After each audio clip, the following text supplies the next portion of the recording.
जय श्री हरि। श्रीमद्भागवत महापुराणम दशमः स्कंधः उत्तरार्धः अथ षट्पंचाशत्तमोऽध्यायः। अब हम श्रीमद्भागवत महापुराण के दशम स्कंद के उत्तरार्ध में 56वें अध्याय का श्रवण करते हैं। पिछले भाग में इसी 56वें अध्याय में श्लोक संख्या 1 से श्लोक संख्या 18 तक श्रवण किया था। अब हम 56वें अध्याय के श्लोक संख्या 19 से अध्याय समाप्ति पर्यंत श्रवण करते हैं। श्री गणेशाय नमः, श्री सरस्वत्यै नमः, श्री गुरवे नमः, श्री पुराण पुरुषोत्तमाय नमः।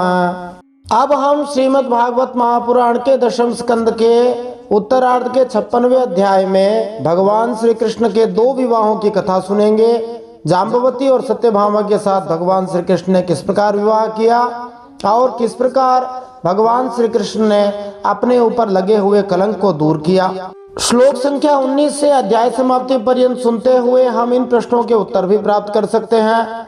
ये प्रश्न श्रीमद् भागवत की समझ को बढ़ाने के लिए, सनातन हिंदू धर्म के शास्त्रों की समझ को बढ़ाने के लिए मौलिक रूप से बनाए गए हैं और भागवत की समझ के लिए, हरि लीला समझने के लिए अत्यंत उपयोगी होंगे। तो प्रश्न इस प्रकार हैं जिनके हम उत्तर जान सकते हैं। प्रत्येक प्रश्न के आगे हमने स्कंद, अध्याय और श्लोक संख्या डाली है जिससे इन प्रश्नों की प्रामाणिकता बनी रहे। तो प्रश्न इस प्रकार है, भगवान श्री कृष्ण को स्यमंतक मणि कहाँ मिली? जामवंत ने अपने आराध्य से युद्ध क्यों किया? भगवान श्री कृष्ण और जाम्बवान के बीच कितने दिनों तक युद्ध चला? रामायण के जामवंत कृष्ण अवतार में कौन थे? ये एक रोचक प्रश्न है। जाम्बवान द्वारा भगवान श्री कृष्ण को आत्मसमर्पण, श्री कृष्ण जाम्बवती विवाह किस प्रकार हुआ, भगवान श्री कृष्ण का दूसरा विवाह किस प्रकार हुआ, ये हम जानेंगे। भगवान सबको अपनाने को तैयार हैं, ये भी एक महत्वपूर्ण और रोचक प्रश्न है। श्री कृष्ण स्यमंतक मणि के साथ क्या लेकर लौटे थे? भगवान श्री कृष्ण द्वारा स्यमंतक मणि किसे दी गई? जाम्बवान और सत्राजित दोनों ने भगवान श्री कृष्ण को कौन सी 2 मणियां दी? ये भी एक रोचक प्रश्न है। मणि और श्री कृष्ण विवाह, ये भी हम जानेंगे। श्री कृष्ण और सत्यभामा विवाह कथा हम जानेंगे, अथवा दूसरे शब्दों में कहो भगवान श्री कृष्ण के तीसरे विवाह के बारे में हम जानेंगे।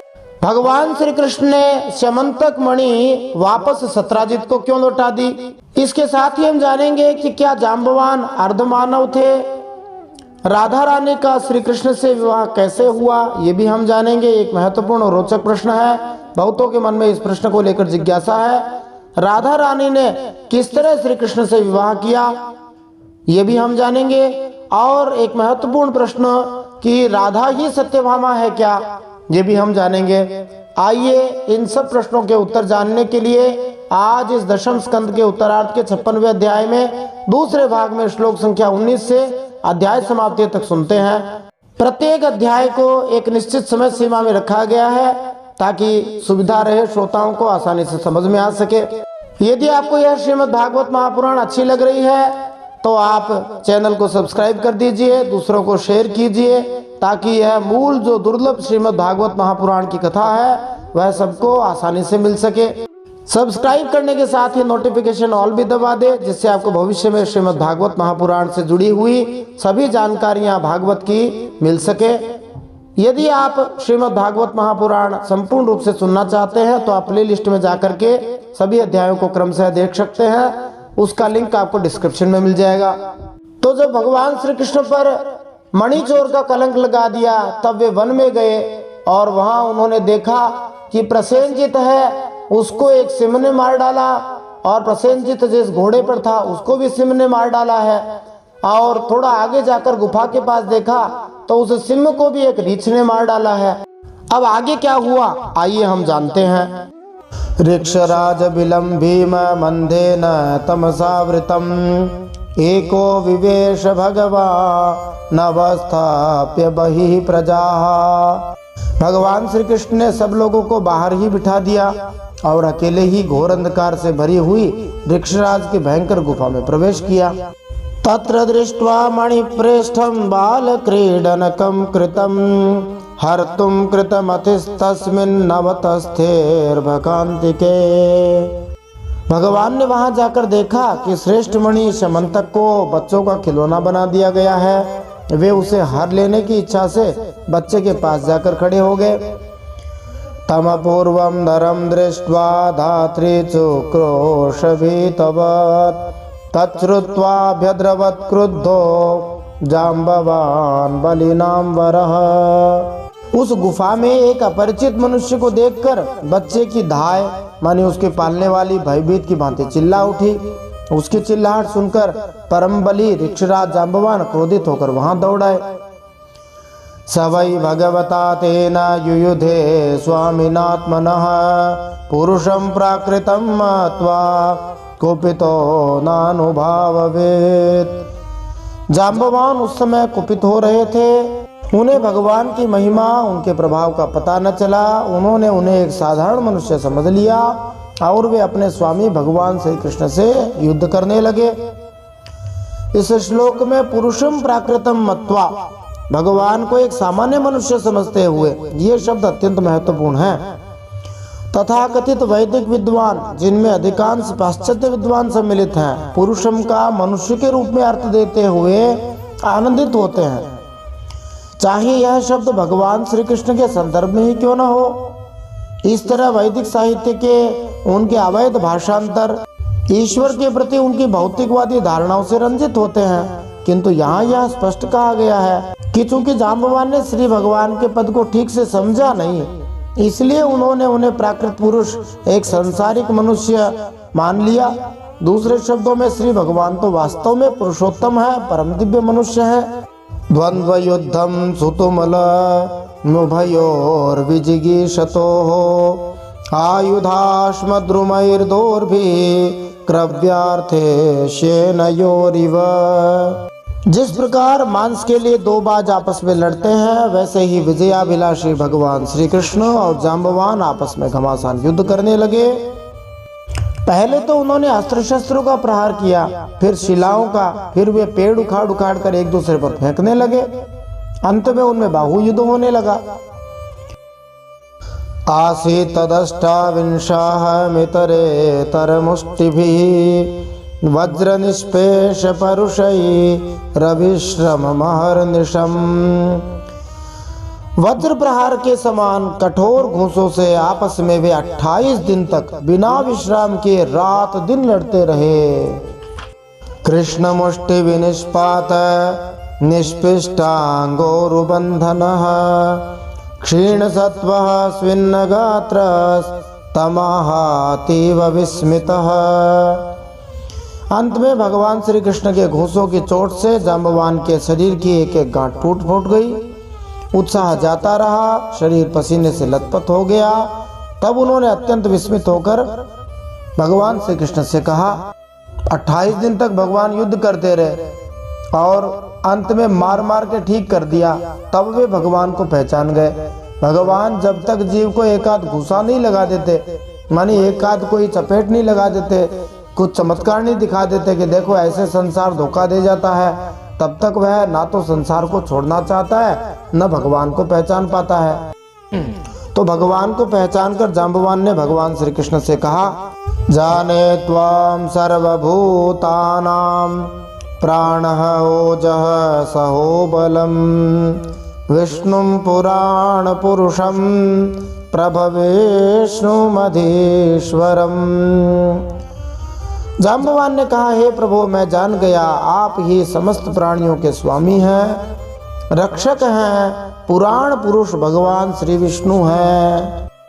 आप ही सबके प्राण, सबके इंद्रिय बल, मनोबल, शरीर बल हैं, सब कुछ आप ही हैं। त्वं हि विश्वसृजां स्रष्टा सृज्यानामपि यच्चसत् कालः कलयतामीशः परयात्मा तथात्मनाम्। आप विश्व के रचयिता ब्रह्मा आदि को भी बनाने वाले हैं, बनाए हुए पदार्थों में भी सत्ता रूप से आप ही विराजमान है। काल के जितने भी अवयव हैं उनके नियामक परम काल आप ही हैं। और शरीर भेद से भिन्न भिन्न प्रतीयमान अंतरात्माओं के परमात्मा भी आप ही हैं। श्रीमद् भागवतम तीसरे स्कंद 25वें अध्याय 42वें श्लोक में ही भगवान श्री कपिल कह चुके हैं, मृत्युश्चरति मद्भयात्, मेरे भय से साक्षात मृत्यु इधर उधर घूमती है। अब जाम्बवान को समझ में आ गया, वो स्तुति करता है। फिर सुखदेव जी वसंत तिलका छंद में कहते हैं, यशेषदोत्कलित रोष कटाक्ष मोक्षैर वर्त्मा दिशात् क्षुभितनाकृतिमिङ्गलोब्धि सेतुः कृतः स्वयश उज्ज्वलिता च लङ्का रक्षः शिरांसि भुवि पेतुरिषु क्षतानि।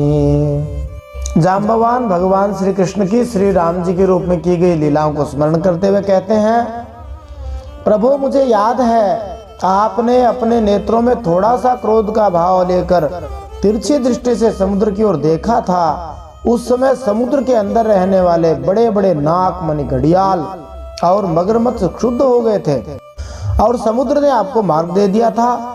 तब आपने उस पर सेतु बांधकर सुंदर यश की स्थापना की तथा लंका का विध्वंस किया।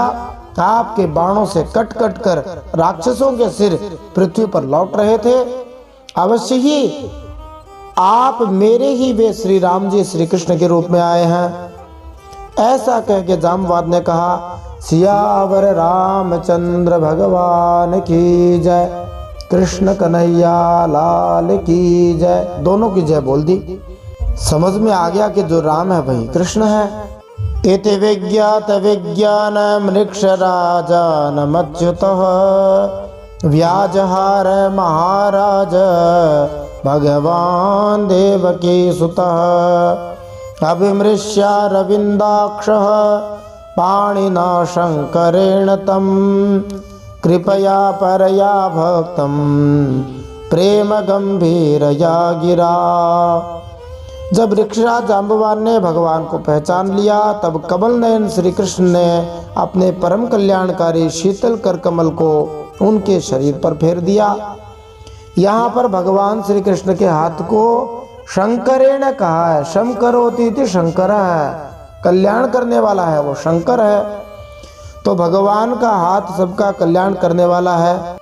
फिर अहेतु की कृपा से भरकर प्रेम गंभीर वाणी से अपने भक्त जाम्बवान जी से भगवान श्री कृष्ण ने इस प्रकार कहा, मणि है तोरिह प्राप्ता वयम ऋक्षपते बिलम मिथ्याभिशापम प्रमृजन नात्मनो मणिना मुना। भगवान ने कहा, ऋक्षराज हम मणि के लिए ही तुम्हारी इस गुफा में आए हैं। इस मणि के द्वारा मैं अपने पर लगे झूठे कलंक को मिटाना चाहता हूँ। इत्युक्तः स्वाम दुहितरम कन्याम जाम्बवतीं मुदा अर्हणार्थम समणिना कृष्णायोपजहारः। भगवान के ऐसा कहने पर जाम्बवान ने बड़े आनंद से उनकी पूजा करने के लिए अपने कन्या कुमारी जाम्बवती को मणि के साथ उनके चरणों में समर्पित कर दिया। मानी अपनी कन्या भी दे दी और साथ में मणि भी दे दी, समझो दहेज के रूप में दे दी। तो मानो जाम्बवान ने कहा, प्रभु ये मणि भी ले जाइए और मेरे जीवन की जो मणि है, मेरी बेटी है, उसको ले जाइए। यहाँ देखो भगवान की महिमा। भगवान भालू की लड़की से भी शादी करने को तैयार हो जाते हैं। इसलिए संत महात्मा कहते हैं, आप लोग निराश नहीं होना।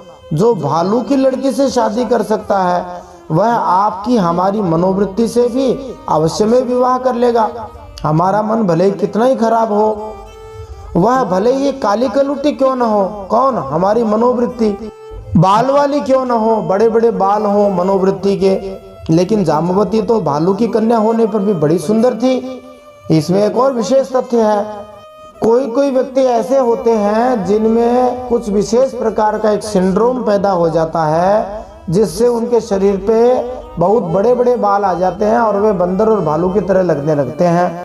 हो सकता है कि ये जो जाम्बवान जी थे ये मनुष्य हों और उसी प्रकार के जो लंबे लंबे बाल थे उस प्रकार की कोई समस्या से ग्रस्त हों, और यदि ऐसा ना होता तो उनकी कन्या जो है वो मानवीय कन्या कैसे हो सकती थी। एक बात तो ये है। दूसरी बात है कि भगवान सर्वसमर्थ हैं, भगवान के भक्त सर्वसमर्थ हैं। जैसे काकभूषुंडी जी गरुड़ जी महाराज को कथा सुनाते हैं, तो वैसे कोई साधारण दृष्टि से सोचे कि कौआ कैसे कथा सुना सकता है तो समझ में नहीं आएगा, परंतु भगवान चाहे जिससे कुछ भी करवा सकते हैं। जो भी हो, भगवान की लीलाएं बड़ी विचित्र हैं, भगवान के भक्तों के चरित्र भी विचित्र हैं। तो भगवान का दूसरा विवाह जाम्बवती के साथ में हो गया।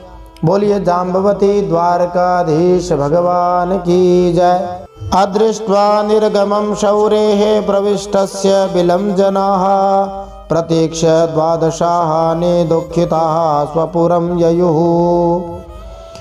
भगवान श्री कृष्ण जिन लोगों को गुफा के बाहर छोड़ गए थे, उन्होंने 12 दिन तक उनकी प्रतीक्षा करी, परंतु जब उन्होंने देखा कि अब तक वे गुफा से नहीं निकले, तब वे अत्यंत दुखी होकर द्वारका को लौट गए।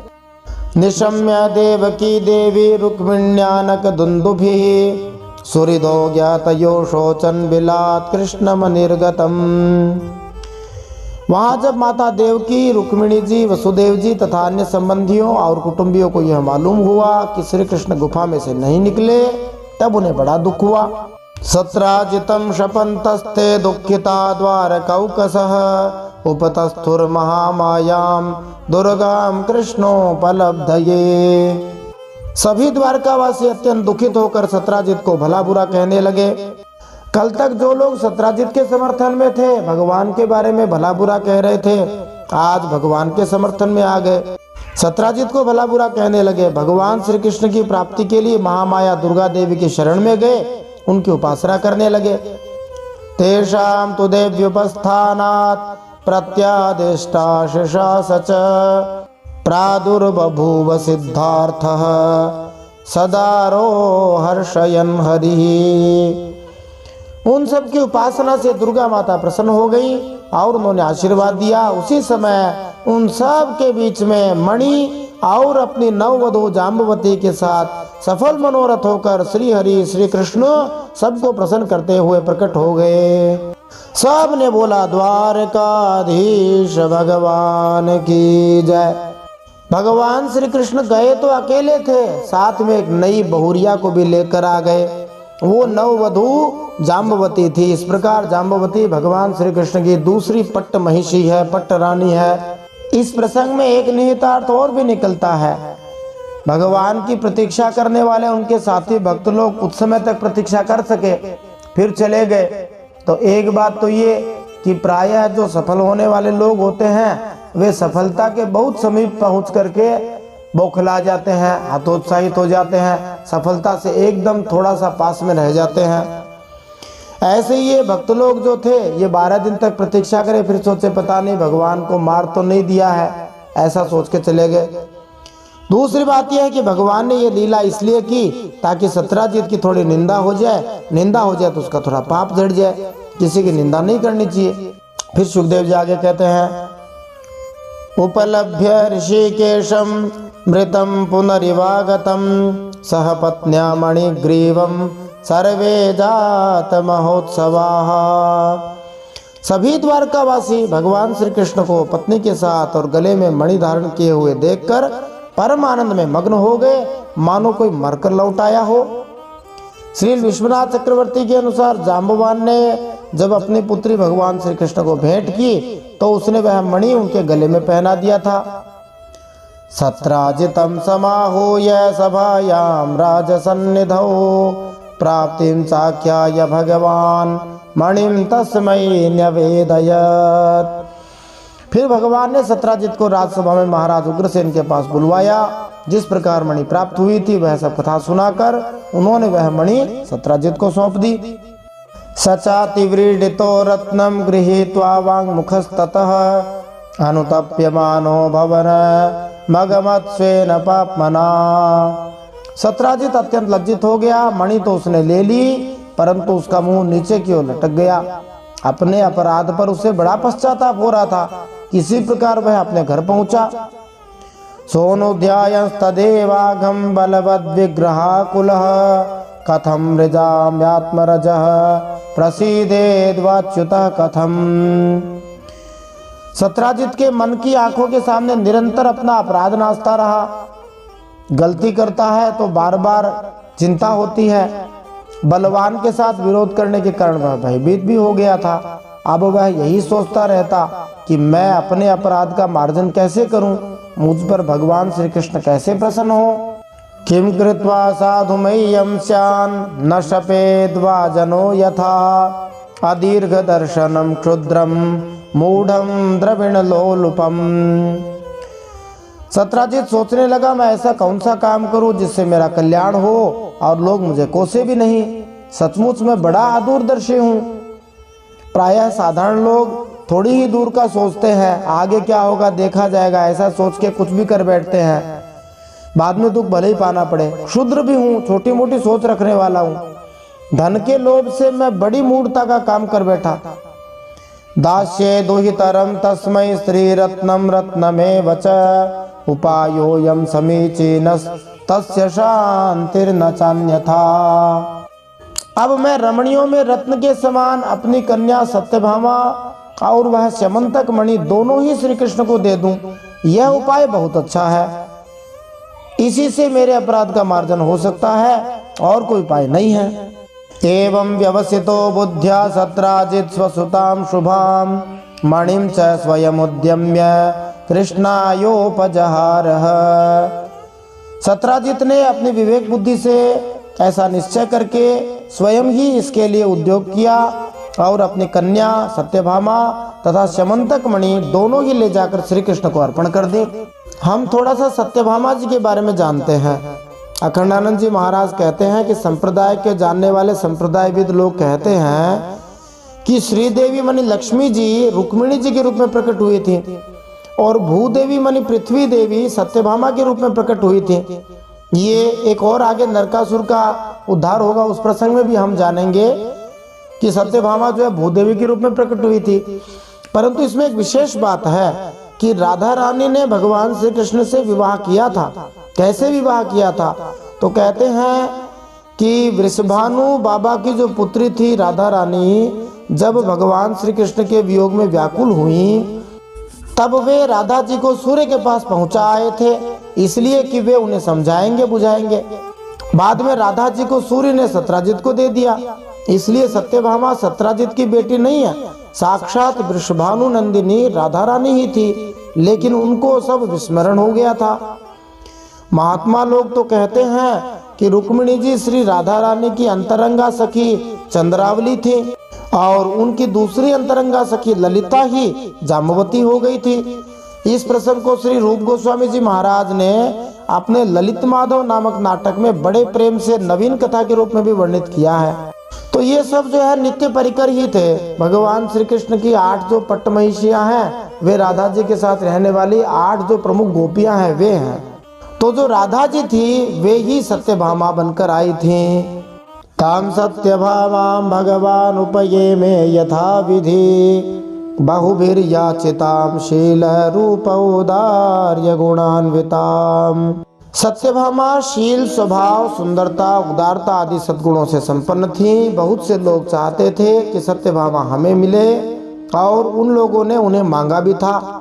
श्रीधर स्वामी जी इस श्लोक की टीका में बतलाते हैं कि कृतवर्मा जैसे मनुष्यों ने सत्यभामा से पाणी ग्रहण करना चाहा था, विवाह करना चाहते थे, परंतु अब भगवान श्री कृष्ण ने विधि पूर्वक सत्यभामा के साथ विवाह कर लिया, पाणी ग्रहण कर लिया। भगवान तो सबका हाथ पकड़ने को तैयार है, हाथ पकड़ना ही तो पाणी ग्रहण है। इस प्रकार भगवान श्री कृष्ण का सत्यभामा जी के साथ तीसरा विवाह हो गया। भगवान श्री कृष्ण जी ने पहले रुक्मिणी जी से विवाह किया, फिर भगवान श्री कृष्ण ने जाम्बवती से विवाह किया। तीसरा विवाह भगवान श्री कृष्ण का सत्यभामा जी के साथ हुआ। बोलिए द्वारकाधीश भगवान की जय, सत्यभामा मैया की जय, राधा रानी की जय। अब इस अध्याय का अंतिम श्लोक।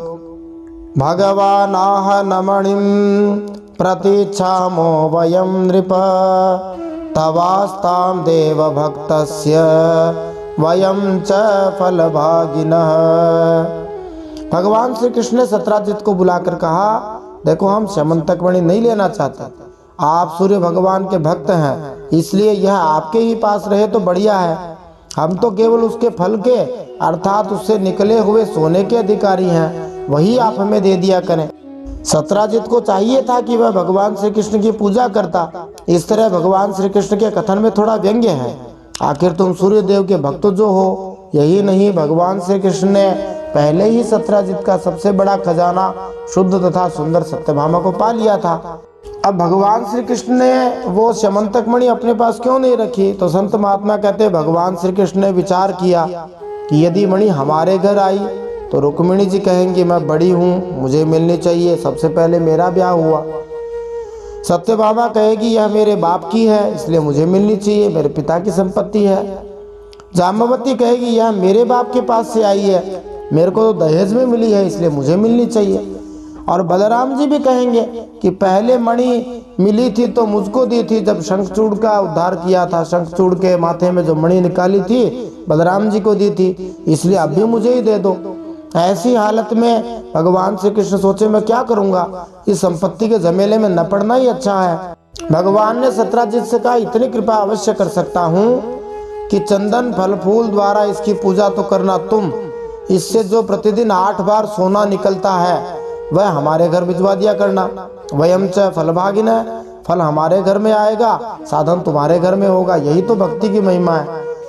तो ये जो स्यमंतक नामक मणि है ये प्रतिदिन 8 बार सोना देती थी। 8 बार सोने का मतलब हो गया लगभग 77 से 80 किलो सोना, 40 से 50 करोड़ वर्तमान मूल्य के अनुसार इतना सोना वह मणि देती थी। भगवान की लीला बड़ी विचित्र है। संसार में पता नहीं क्या क्या ऐसी दिव्य चीजें हैं जो हम जानते ही नहीं हैं।